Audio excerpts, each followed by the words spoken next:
2.7 is not great.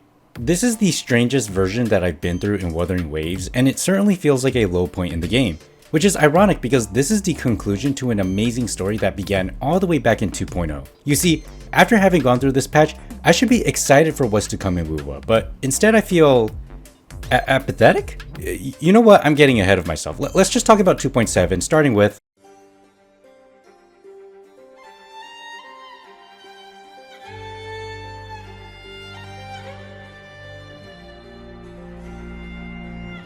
everything that has happened in Renesita has been leading up to 2.7's main story.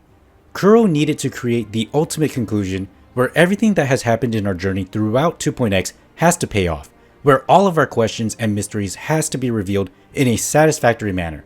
And you know what? That's exactly what Kuro did. But they did it in such a manner where I started to notice a funny pattern while going through the story.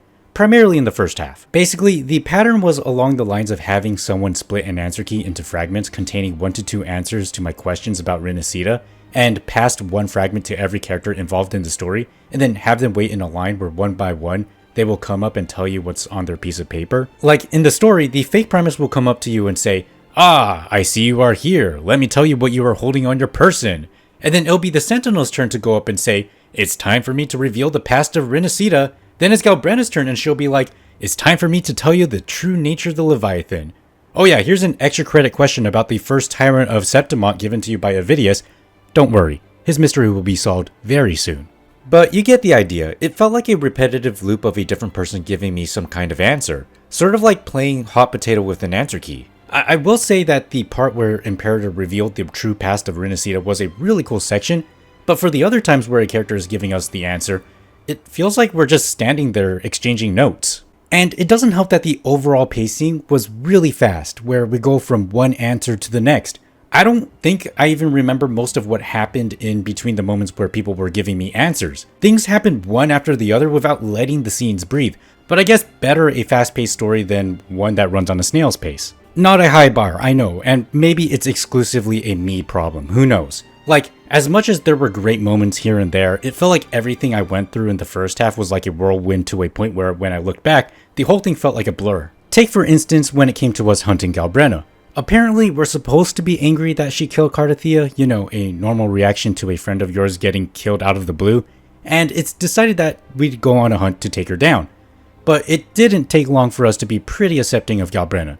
Granted, when Cardathia died, Rover did pick up that something was up, so I guess that's okay. Now, Galbrenna did explain everything when we were in the civilization capsule, but when it came to Cantarella, who had about the same amount of anger as Rover over this situation, all it took was a "trust me bro" and everyone's chilling. Like, that's all it took? Sure, I guess Cantarella has some good instincts, but I think I should take more than looking at a person to discern what their deal is to be okay with this. Like, this whole thing felt like an open and shut case. So much for a hunt, am I right? And yes, I understand that this will be explained through the interlude, but during the main story, it looked like she suddenly changed her tune fast. Okay, maybe I'm ragging on this story a little too hard. So let me tell you what I do like, starting with Avidius. When it came to Avidius, I didn't care for him. Hate to say it, but ever since his introduction, I wasn't really that invested in his character whatsoever. So when his character arc ended, I wasn't affected by his demise. However, I do think that the direction they took with his character was really good. They kept his place in the story a mystery for some time and managed to have his character arc be short and sweet. And the fact that he was used to obfuscate the identity of the real Harbinger was a really good plot twist. The other thing, and arguably the more important thing I do like, was that they managed to have the characters in Raguna organically come back into the story. You see, one of the weirdest things about how Kuro went about Renesita's story is that they were character hopping from one story to the next, to a point where everyone's involvement in the story was a bit disjointed. In fact, I started questioning how long has it been since we've last spoken to Carlotta and the gang since our time in Septimont. Has it been a short while? Was it a long while? I mean, we were in another city-state for quite some time, so I'm not sure. Thankfully, it's not that big of an issue in the context of this story, as the dark tide striking Raguna was what Kuro needed to bring everyone together to take on the big bad, so good job, Kuro. But yeah, overall, the first half was a bit iffy here and there with its pacing, where the writers were trying to juggle between things happening and giving us answers, on top of trying to complete Avidius' arc. Really, it almost felt like the writers were pressed for time, or they wanted to cram everything into the first half so they can have the second half be filled with a bunch of action. And that's where I started to wonder if some of these answers could have been cut short by placing a part of the answer or the whole thing into one of the previous patches. Like, we could have had the whole civilization capsule bit be placed at the end of 2.6, and since we need one with the Sentinel's power and one with the Darktide's power to open it up, then let's have Avidius interact with the capsule early. That would have been a cool reveal that would get the hype and the Theory Crafter juices going leading up to 2.7. Or maybe change things up a bit, where if Rover is the true Harbinger, I don't think it'll be an issue to have us open the capsule ourselves because it does sound like we can do that too. And then we could have the requirements to open it be a passing comet and reward those who were paying attention to that small detail. Or how about the Mad King Caligula? I feel like there should have been a better build-up for him if we explored this character in earlier patches. And perhaps it might make Avidius more interesting instead of what honestly feels like a footnote in the story, just to be a device to cover up the truth. Looking back, I think Avidius was actually done dirty. Bro was knocked down from his pedestal, had a mental breakdown, tries to overcome it, then accepts his fate, then resists it again only to die. All for the big reveal that we were the real Harbinger. Honestly, man. Also, side note, going back to 2.6, what was the point of having the Senate be filled with a bunch of corrupt officials? Like, it barely had any impact in the story as an opposition. Most of what happened was Augusta saying, "No, you," and then she did her own thing. Same goes for Avidius. I feel like the story wouldn't make that much of a difference if we took that element out of the story. Maybe replace it with people talking about the first Tyrant of Septimont.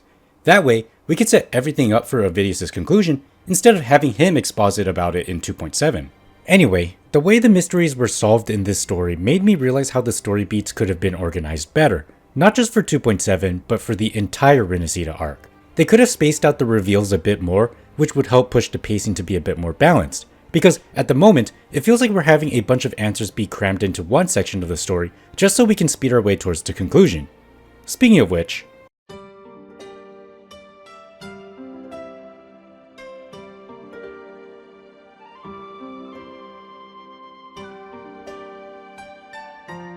so here's the thing.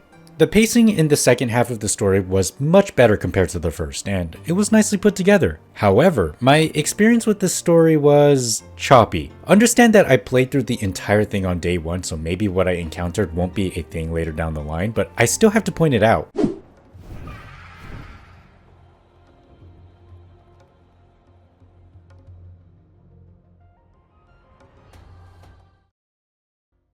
Traces the tide spawn always shows up where we least What the hell? expect them. What was that? Never slow down. Now, was it that bad? Not really, but it was noticeable to a point where it did feel less refined in quality from what I expected out of Kuro. And speaking of less refined in quality, let's talk about something new that Kuro decided to test out for this quest. So there are these scenes where it's a mix of a pre-rendered cutscene and a stand there and talk session. And here's the thing, these scenes drove me nuts. Like, is it me or do these scenes feel a little off-putting or subpar compared to what we usually see? Is it more blurry, or are my frames capped, or is there something that I'm missing here? Even some of the movement and animations feel stiffer and a little more robotic compared to the conversation scenes we've seen in the past. Watching these scenes makes me feel like I'm going crazy because I actually think they're worse than the stuff we're usually treated to. Like, I understand that they are trying something new with the long drawn out conversations to avoid situations like this, but man, I can't be the only one who feels like these scenes were poorly done. But it's not only that. When they thrust one of those character choices at you during these sections, you better be a quick reader because the timer goes by fast. And then there's the final boss. Now, I've mentioned in a previous video that I am not a fan of recycled bosses, and technically the Leviathan boss isn't entirely a recycled boss since she does have a different moveset, and there's a lore reason behind why she looks like that. But I was still disappointed. Like, imagine having the big bad be set up for an entire year with statues and pictures being all over the place, only to not get that, and instead fight what was essentially a reskin of a boss that you have fought in a previous patch.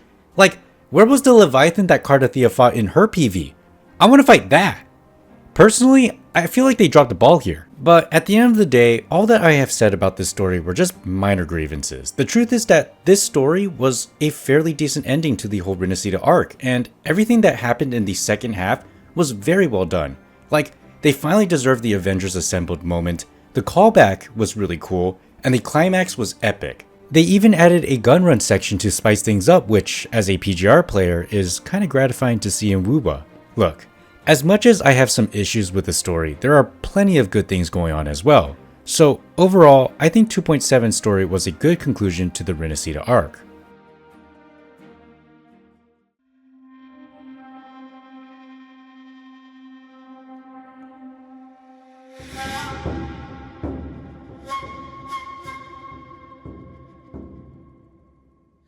In the latter half of the patch, we're given some sort of an interlude where we focus on Chul-Yun's perspective during the events of 2.7's main story. Honestly, this was really boring. Guy just walks around aura farming while the people he talks to gives out their monologue. And weirdly enough, I think this entire quest reinforces what I've mentioned earlier. Remember how I mentioned that the whole story had some problematic pacing and that some sections could be rearranged elsewhere in the grand narrative? Well, you see, at the end of the main story, we basically sped through the whole restoration of Ragusa and immediately went straight to the farewell sequence with the entire cast of Renacida characters.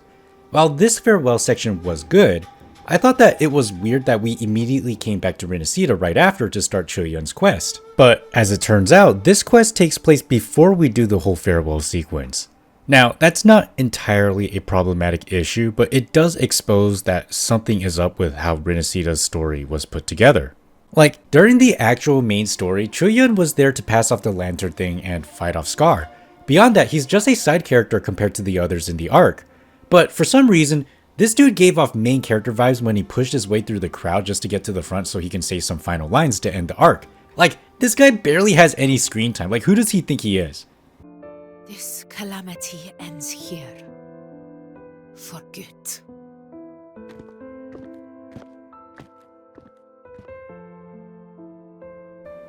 what was that?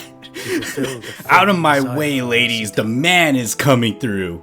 I finished the job. It was all me. What the hell are you doing here, dude? Okay, to be honest, it was a little funny, but it did feel like I was missing something, which is most likely why we have this interlude. It's there to fill in the blanks, but personally, I would have preferred that his journey be incorporated into the main story. This would have helped establish Chul-Yun's place in the story and alleviate my confusion over how accepting Cantarella was about Galbrenna. It feels like Chul-Yun's story was ripped out of the main story and made into its own quest just to fill in some space in the latter half of the patch. And to justify it being its own quest, they also added in some extended Huanglong lore with Ming Ting. At least, that's how it feels to me. And then there's the side quest introduced in the second half of the patch. Basically, the side quest takes place during the restoration of Ragusa and Septimont, all the while providing some closure for some of the minor characters we've met in Renacida. So yeah, it's also out of place, but here's what I actually have to say about this. 1, I wish they incorporated this into the main story. 2, I wish this was voiced. And 3, I wish they tried to use this opportunity to gamify the restoration efforts and turn it into an event that we can do leading up to the big farewell. But the problem about gamifying the restoration effort is that we weren't really shown the extent of Ragusa's destruction. We just have to pretend that it was bad enough that it needed a restoration period. But I guess it doesn't matter, just do a bit of a time skip and relegate the extra stuff to a side quest. Like, did someone give up near the end and stop caring? What's going on? Oh yeah, I almost forgot about the side quest from the first half of the patch. Not gonna lie, I don't even remember much about it. Something about a music box and a lost echo. It's honestly whatever. I wish I could say more about it, but it just didn't feel all too significant. Look, throughout this video, you may think that I am hating on every story that's in 2.7, but really, I'm not. I like the content of the story. I like the themes, the conflict, the lore, all of it is peak. I even like how in the interlude they're expanding on the Huanglong lore with Ming Ting and the other city-states that have yet to be revealed. The biggest problem I have with the story at this point is the execution. Wuthering Waves' story has always had pacing and story beat issues. For most people, it's not a big deal. Again, the content of the story is great. But as much as we're seeing the culmination of all the lore and amazing ideas that they have built up throughout 2.x, I feel like we'll end up experiencing some adverse effects from their execution in the long run. But that's my opinion, and I'm sure a ton of people will disagree with me and say that this is the greatest story ever written. Don't let me take that away from you. At the very least, I will say that the Renacida arc is a huge improvement compared to what we ever got in 1.x. From pacing to storytelling, there's no question that they've come so far, and that's something worth acknowledging. But yeah, that's all I have to say about the story. So what about the rest of the patch? Is there anything else going on in 2.7?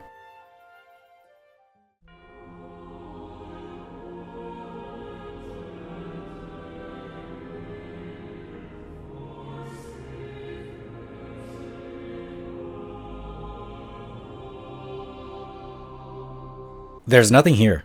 I'm not even joking. It's a good looking place, but there's nothing here. I'm glad they let us go back and run around in paradise, but there's nothing to do here. And I understand that they opened a small section in the plateaus, but it's not that interesting in terms of exploration. And yeah, that's kind of it in terms of the open world. Yup.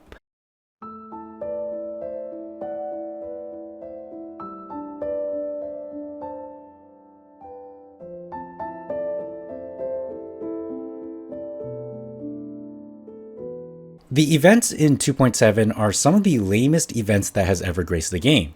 For instance, all you do in the Set Demont weather forecast event is fly in a wind current, go through a bunch of rings, and make it to the end.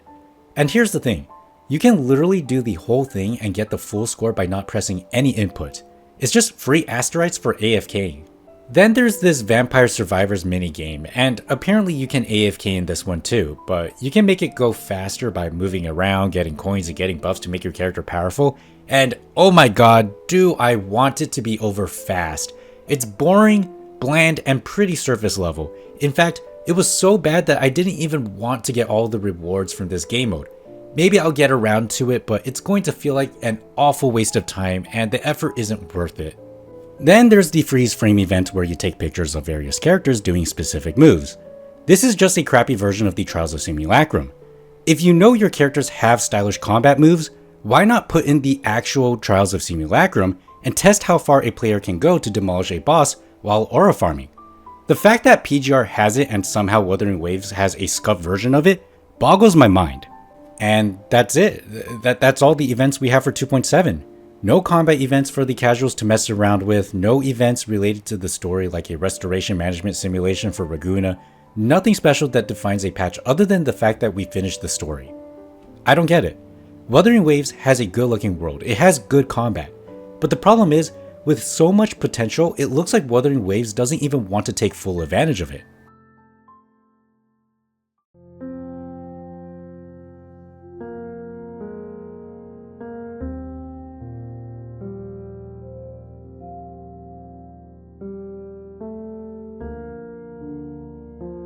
So here's the thing about Wuthering Waves version 2.7. They created a fairly decent conclusion to an amazing journey despite some bumps on the road here and there. But after the story, it's almost like everyone stopped caring. The update to the world barely has much in terms of exploration, and while going back into Paradise was cool, it's empty and pointless just like the events in this patch. The truth about the current state of Wuthering Waves is that there's nothing to do, and there doesn't seem to be a reason as to why we should stick around aside from the story. You know what came to my mind when finishing up 2.7? I felt that this game was straight up abandoned and a B team was left behind to give us anything that resembled content. Maybe after the main team finished the story, they left to work on 3.0, who knows? But even so, I think us players deserve more than what we got in 2.7. And don't get me started with the game stability. I've had a bit of trouble with minor frame drops and long load times in the past, but I never expected to encounter my game ever crashing. This just added to my frustrations. For every single version, I've made a video being very critical about Wuthering Waves because I just want to have a conversation about a game that I enjoy. Whether you agree with me or not, I, like many others, only want what's best for the game. But never in any of my videos did I feel like I was totally let down by an update. 2.7 is the first time I've ever felt this disappointed about the game. It even got to a point where I started to feel a little apathetic towards the game. Wuthering Waves is a game that is more than just its story. But for 2.7, Kuro seemed to tunnel vision on that one aspect of the game. My hope is that they bring it back when 3.x comes around, and hopefully we won't have a repeat over how this version was handled in the future. Anyway, that's all I have to say about this version. If you liked the video, do leave a like and maybe subscribe. Thanks for watching, and I'll see you in the next one.